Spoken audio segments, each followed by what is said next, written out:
Boss 9 Telugu season సందడి ఇప్పటికే social మీడియాలో మొదలైంది. ఇప్పటికే పలు కొత్త పేజీలు పుట్టుకొచ్చాయి. షో గురించి వీడియోలు షేర్ చేస్తున్నారు కూడా. షోలో పాల్గొనబోతున్న కొందరి పేర్లు కూడా తెరపైకి వచ్చాయి. సెప్టెంబర్ 7న ప్రారంభం కానున్న బిగ్ బాస్ లోకి స్టార్ యాంకర్ నటి అనసూయ వెళ్తున్నట్లు వార్తలు వస్తున్నాయి. ఈ అంశం గురించి ఆమె కూడా వివరణ ఇచ్చారు. బిగ్ బాస్ లోకి అనసూయ అంటూ వారం రోజులుగా రూమర్స్ వస్తున్నాయి. ఈ ప్రచారంపై స్వయంగా అనసూయ స్పందించారు. బిగ్ బాస్ హౌస్ లోకి తాను వెళ్లడం లేదంటూ క్లారిటీ ఇచ్చేశారు. అందుకు కారణాలు కూడా ఆమె చెప్పారు. గతంలో తాను 1-2 సార్లు దెబ్బలు పడతాయి రాజా అన్నందుకే ఫుల్ వైరల్ అయిపోయింది. ఇక అందులో ఎంట్రీ ఇస్తే అంతే సంగతులు అంటూ నో చెప్పేశారు. కుటుంబాన్ని వదిలేసి అన్ని రోజుల పాటు తాను ఉండలేనని ఆమె స్పష్టం చేశారు. బిగ్ బాస్ సీజన్ 9 గత సీజన్లకు భిన్నంగా ఈసారి ఉండబోతుంది. ఎక్కువ సామాన్యులకు ప్రాధాన్యం ఇస్తుండటంతో నెటిజన్లు ఈ షో పట్ల ఆసక్తి చూపుతున్నారు. ఇప్పటికే కంటెస్టెంట్స్ కు అగ్ని పరీక్ష పేరుతో ఆడిషన్స్ నిర్వహించారు. ఈ ప్రక్రియ కూడా పూర్తయింది.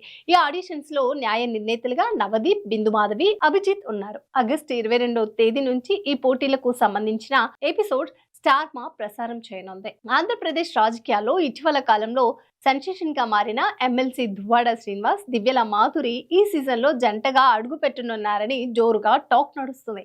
ఏపీ పాలిటిక్స్ లో సెన్సేషన్ గా మారారు దువ్వాడ శ్రీనివాస్, దివ్యల మాధురి. దువ్వాడ ఫ్యామిలీలో వివాదాల కారణంగా దువ్వాడ శ్రీనివాస్, దివ్యల మాధురి రిలేషన్ బయటపడింది. ఆ తర్వాత పలు నాటకీయ పరిస్థితులు చోటు చేసుకున్నాయి.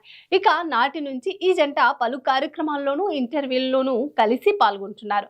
అంతేకాకుండా సోషల్ మీడియాలో సైతం ఫుల్ యాక్టివ్ గా ఉంటూ రీల్స్, వీడియోస్ చేస్తూ వస్తున్నారు.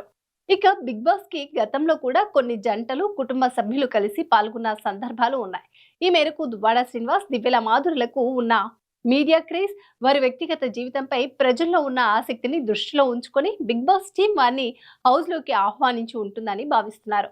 ఈ జంట హౌస్ లోకి అడుగు పెడితే టీఆర్పీ రేటింగ్లు పెరిగే అవకాశం ఉందని కూడా విశ్లేషకులు చెబుతున్నారు. అయితే వీరి ఎంట్రీపై అధికారిక ప్రకటన రావాల్సి ఉంది. కంటెస్టెంట్స్ జాబితా త్వరలోనే బయటకు వచ్చే అవకాశం ఉంది.